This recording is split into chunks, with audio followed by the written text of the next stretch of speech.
Notes from the Upper West Side, a novel by Dan Wrench.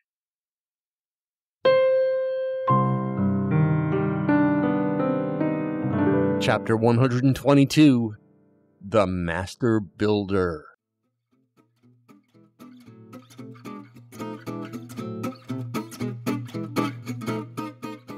So Whispers was suddenly my chum. Or at least, he wasn't my anti-chum. And all because I paid the remaining $40 to be a producer on Little Round Jewish Hat. Part of me still wanted to argue with him about it, though. I wanted him to know that, hey man, I pitched in a fat wad of free time on Hat. You should be writing me a check.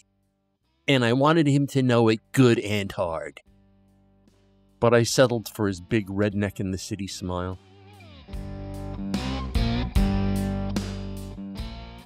While he was all smiles, he told me the same thing Bang told me on the phone a few days before. Namely, that all because of my assembly line idea, his little ad hoc team of tobacco slingers was kicking out boxes of One for the Road like bullets from a Tommy gun. All aimed at college kids and businessmen and dykes and freaks and posers, and whoever else just had to relax with his head in a warm vulvic haze. But when Bobby told me about it, he threw in a lot more compliments and what you might call incentives than Bang had thrown in when he told me. Hey man, Monty might be here tomorrow night, Bobby said. She is going to be truly impressed. I tried not to feel like a groupie who just got signaled by some roadie to come backstage. So within a half hour of showing up, I was king of the old factory, and I barely even knew what any of them did there. And the big ignore I had going on with Cammy, like I said before, not awkward.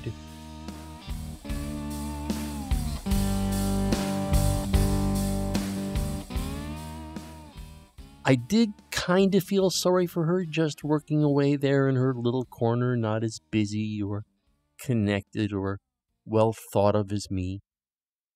But it was just nostalgia. Lust-free nostalgia. And you know, fuck lust-free nostalgia. The whole reason I was there was to get inside some new chick's pants and pound slowly the way chicks crave their poundings. Poundings they memorialized by implanting their femme emotions on each savage thrust.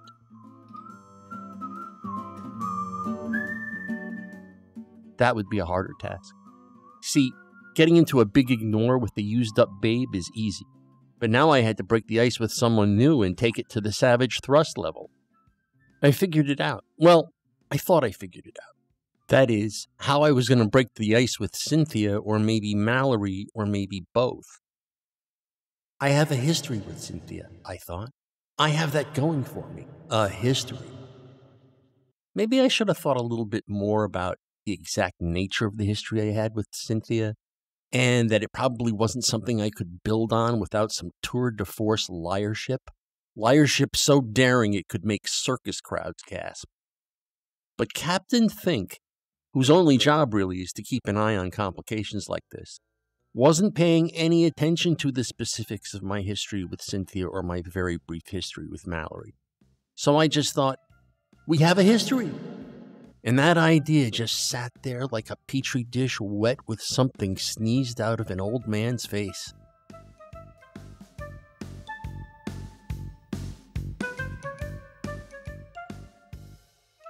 And I guess I was also pretty high on my own self-satisfaction. I was a hero of logistics. Or architecture. Yeah, architecture. I am the architect, I thought. The master builder.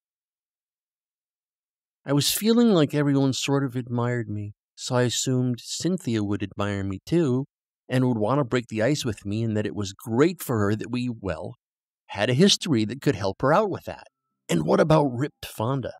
Bang was pretty sure Bobby was drilling her and Monty was slurping her. Maybe she had some free time for the master builder.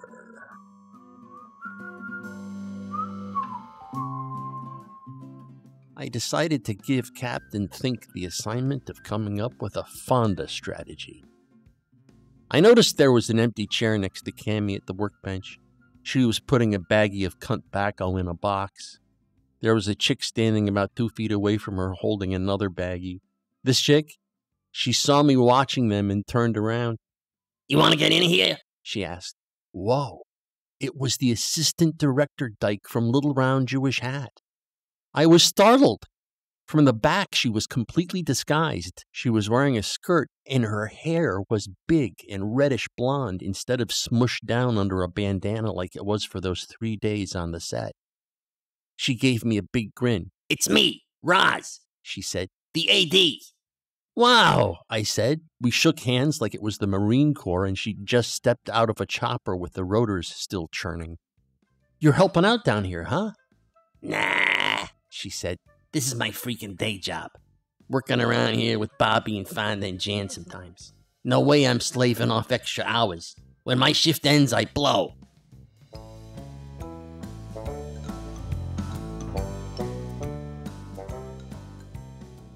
"So, what are you working on there?" "I'm measuring out into the fresh pack baggie exactly how many ounces of Snatch-tastic is on the order blank, and then I hand the Snatch purse. Hey," she called out to the room, "what are we calling the filled baggies now?" "Snatch packs," someone called back. Roz turned to me again. I hand the Snatch pack to Cameron and she puts it in the decorative cardboard box. "Huh," I said. She took out her phone and checked the time. "Yep, another day dead. Gotta hit bricks."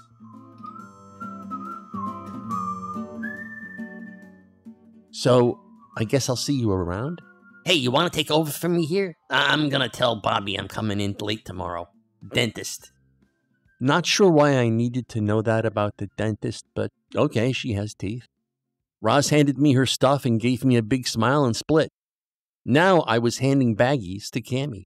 We were cordial, even though technically we were still ignoring each other.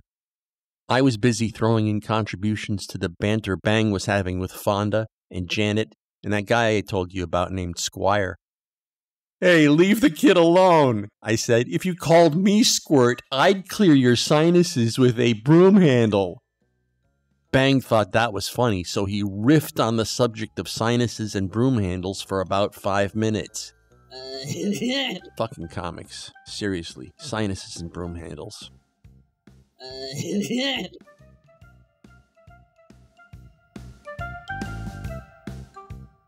Cammy wasn't participating in the moronic back and forth with Bang. I felt like I could feel her, you know?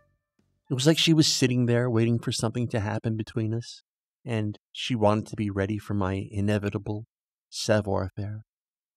It was sad. I felt sympathetic. Look, she was a used-up chotch.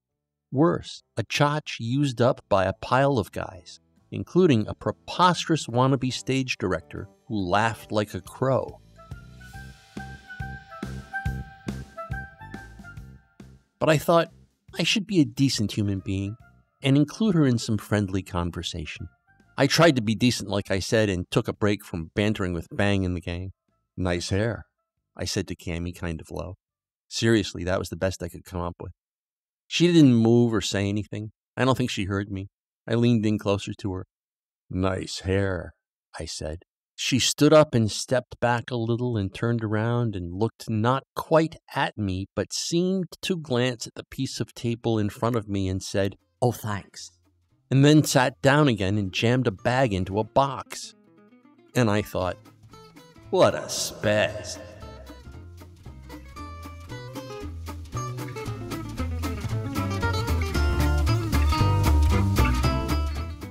Notes from the Upper West Side is a work of fiction. The people depicted in this work do not exist. Notes from the Upper West Side, copyright 2023, by Dan Wrench.